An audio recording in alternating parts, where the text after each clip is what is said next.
Hey everybody, Mike B here with another disassembly video. Today we're going to be doing another viewer recommendation or request from off the Turkish M1938 Mauser disassembly video. M1903 says, perfect, now can you do one for the M1903 bolt? Well, we sure can. And I've been wanting to do this for a while because it's going to explain why I don't consider the 1903 rifle a Mauser. And you'll probably see that for yourself too if you've never seen a bolt that's disassembled.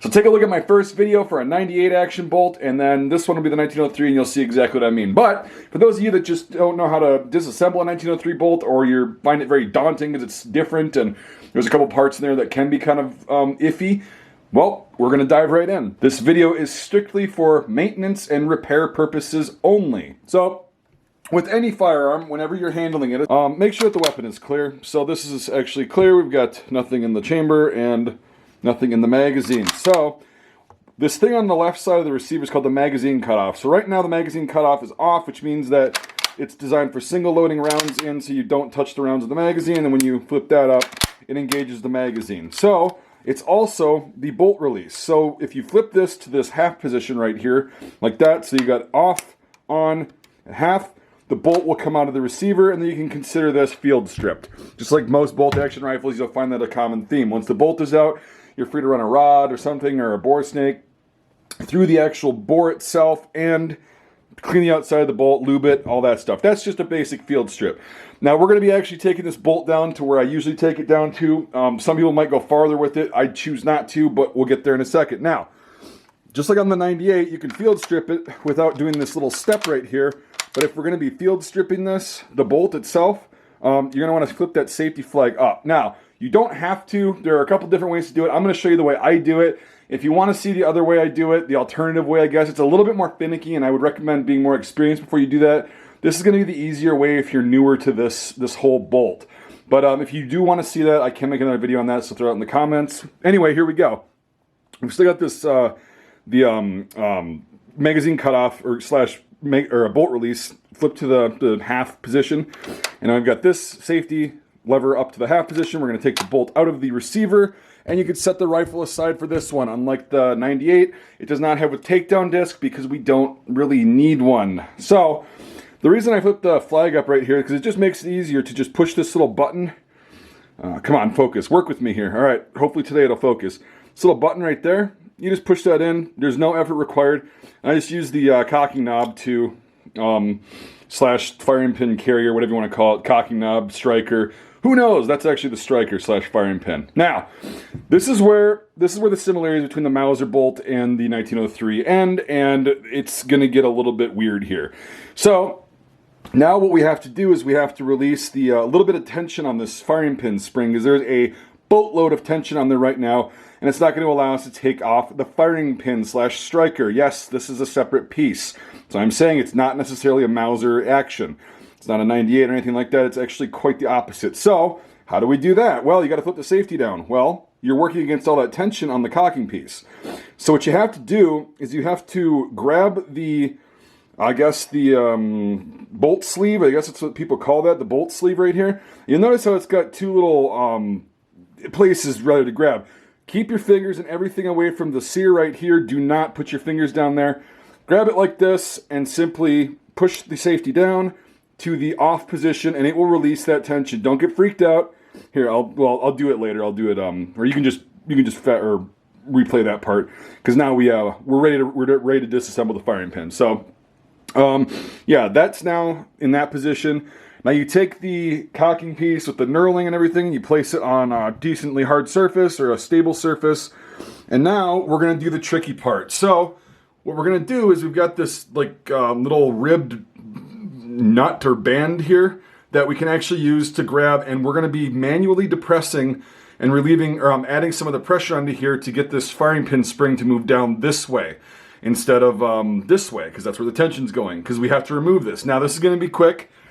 And but if you're nervous about this part, like I said in the other videos, if you're nervous about this part or you don't feel comfortable doing it, either have somebody that can do it, show you how to do it, or relax, walk away for a bit, take a couple breaths until you're not frustrated or worried about that, and come back. I promise you it's not really that difficult. It does require a little bit of strength, but again, if you're not comfortable and all that stuff, just please take my advice and ask me how I know that. I've broken a lot of things because I got angry and I've Made stupid mistakes. But anyway, so we're going to take this right now, and we're going to depress this so you can see.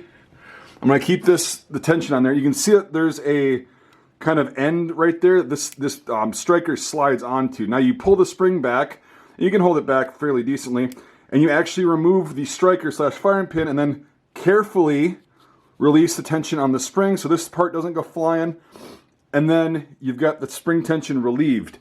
And that's why I say this is not a Mauser action. It might resemble it from the flag safety style, which a lot of rifles at that time had, but it is not a Mauser action, in my opinion. I know they said that they're paying royalties. I have yet to find the actual documentation on that. It could exist, but I've just never seen it. Now, this is the stage that I go to when I'm disassembling a 1903 bolt. I do not remove the safety the safety flag rather, because it's got a plunger in there and it's kind of difficult and it's finicky and it's not necessary in my opinion. If you want to go further, I'm sure there's other videos out there that cover that. I don't like doing it. It's a pain in the butt and it's really hard to show on camera. So now we're going to go ahead and reassemble. So we've got all these are the parts, these are the main components of the 1903 bolt besides the extractor. But I also don't really remove that because you can just rotate this and get underneath there and clean.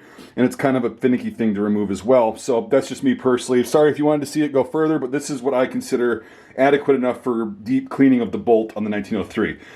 Yes, I know I'm rambly a little bit, but I have to say all these things because I know they'll be in the comments. And if you're wondering why I'm not doing something or I am doing something, it'll explain it a little bit more. Now, we're just going to go in reverse. So this is kind of the interesting part that a lot of people don't really say is you have the safety flag down to the on or the off position, right, to the left side of the bolt. Now, this is where it gets fun. So you put the spring on. If I can be steady enough for that, I'm going to kind of kneel down here. Now, remember the ribbed end goes down facing the rear of the bolt, and this little band right here is the one that's going to be facing the striker. So orientate it like that, push that down. Use those ribs to get that pressure on there and simply slide that striker back on there and watch your fingers so you don't get skin caught in there. I have done that and it hurts like a bitch. So don't ever get caught doing that. It's gonna hurt really bad. Now, you cannot at this point move the safety up like I was trying to earlier because I remember right when I took the pressure off, I should have kind of slowed that part down. So let's go ahead and try to screw this into the back of the receiver or the bolt body. Uh-oh. We can't get this in here. It's not going to go. Well, actually it is. Now here's a little trick to this. You see these little part of that I guess or the bolt sleeve again that I was talking about earlier, those little places to grab when you're releasing the tension on the fire or on the cocking piece. Well, we're going to use that again and we're actually going to create tension on here and we're going to push in at the same time until it actually goes into that slot right there. Now, it's going to be threaded about a quarter of the way. And some people just kind of move it and then go through and let it snap back into here each time. I just choose to pull back on the cocking piece and just keep going around until it locks into place and that little button is returned to where it needs to be in the bolt handle. So now we can go ahead and put the bolt back into the receiver. And we are good to go. We'll do a quick functions check. Again, the weapon should be clear. You should never have ammunition around when you're doing something like this, like maintenance. Ammo should never be loaded anywhere near anytime you're going to be doing anything with dry fire. So we're going to place the weapon on full safe, ensure that the trigger doesn't engage with the sear. Okay, the bolt was not operable. Then we're going to go to half safe. We're going to try to engage the trigger and the sear. Does not work, which is what it's supposed to do, so don't worry about that. And then we're going to work the bolt, which we can in the half safe position, and then we're going to hit the off position, and we are going to dry fire. It works. We're good to go. We can either lift the bolt handle up, leave this decocked, or just go like that. So with that, that is the way I disassemble a 1903 bolt. This works on, I'm almost positive, every variation, like the 1903, 1903A1, 1903, A3, A4, stuff like that. I'm pretty sure all the bolts are the same. The later ones from 1919 on are swooped back a little bit, but that's about the only difference. Internals are all the same. So let me know what you think about the differences, the major differences between this bolt and a Mauser 98 bolt, and you tell me if they're similar at all, because I don't think they're very similar as far as the internals and the striker and all that.